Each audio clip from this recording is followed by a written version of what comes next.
વડોદરાની તંત્ર સર્જિત ત્રાસદીને હજુ સુધી અહીંયાની જનતા નથી ભૂલી। વધુ એકવાર અહીંયા નેતાઓને કડવો અનુભવ થયો છે। વડોદરાના મહિલા નેતાને ફરી એકવાર કડવો અનુભવ થયો છે જનતાનો। પૂરના પાણી ઓસર્યા પણ નાગરિકોનો રોષ હજુ પણ યથાવત છે। સરકારી કાર્યક્રમમાં હાજરી આપવા આવેલા ધારાસભ્યોનો જનતાએ ઘેરાવ કર્યો। વોર્ડ નંબર 5 માં સેવા સેતુ કાર્યક્રમમાં ધારાસભ્ય મનીષા વકીલ પહોંચ્યા હતા, જો કે લોકોએ તેમનો ઘેરાવ કર્યો, તેમને આકરા સવાલ પૂછ્યા। સ્થાનિકોએ ધારાસભ્ય અને કાઉન્સિલરનો ઘેરાવ કરી આડે હાથ લીધા। કોર્પોરેટર અજીત દધીચ અને નૈતિક શાહ પણ સ્થાનિકોના નિશાને આવ્યા। કેસ્ટોલ અને ઘરવખરીની સહાય ન મળી હોવાની ઉગ્ર રજૂઆત કરી। નેતાઓ અધિકારીઓ ભેદભાવની નીતિ રાખતા હોવાના પણ આક્ષેપ લગાવ્યા।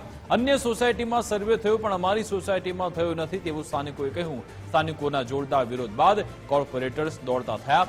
કેસ્ટોલ ચૂકવવા કોર્પોરેટર્સે પૂર અસરગ્રસ્તોની માહિતી મેળવી હતી।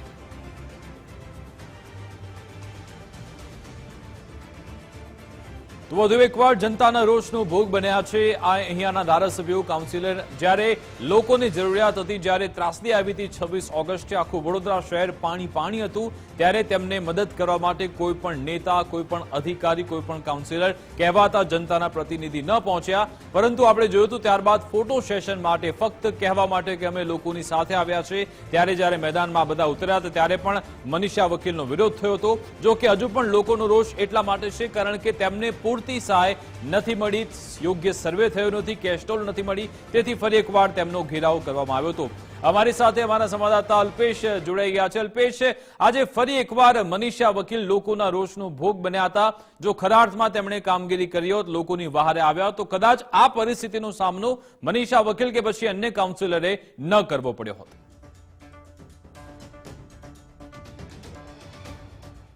બિલકુલ જે વિકાસ, વડોદરા શહેરમાં પૂરની પરિસ્થિતિ બાદ જે રીતે જોઈએ તો જે તમામ ભાજપના ધારાસભ્યો છે અથવા તો જે કોર્પોરેટરો છે તેમનો વિરોધ છે તે યથાવત જોવા મળ્યો છે। આપણે જોયું તે રીતે વડોદરાની પૂરની પરિસ્થિતિનું નિર્માણ થયું અને લોકો સુધી જે નેતાઓ પહોંચવા જોઈતા હતા તે નહોતા પહોંચ્યા અને તેના જ કારણે ક્યાંક ને ક્યાંક જે તમામ નેતાઓ છે તે રોષનો ભોગ બન્યા હતા।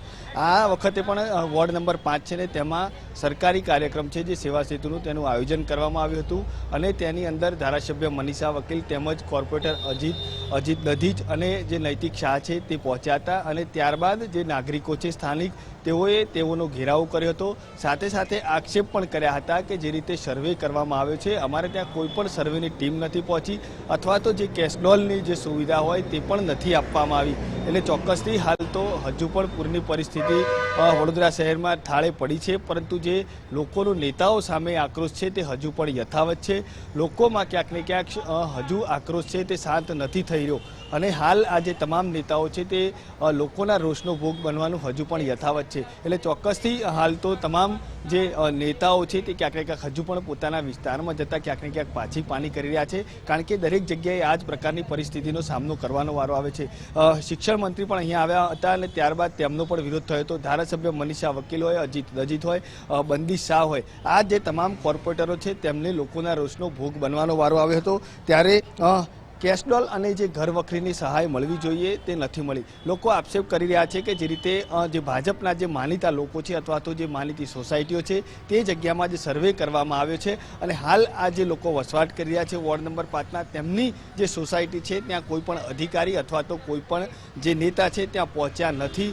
એટલે ચોક્કસથી આ જે નેતાઓ છે તે હાલ લોકોના રોષનો ભોગ બની રહ્યા છે અને હજુ પણ પૂરની પરિસ્થિતિ બાદ પણ હજુ આ પ્રકારની સમસ્યા છે તે વડોદરા શહેરમાં યથાવત જોવા મળી છે। જી વિકાસ, બિલકુલ આભાર તમામ જાણકારી આપવા બદલ, અમારી સાથે જોડાવા બદલ।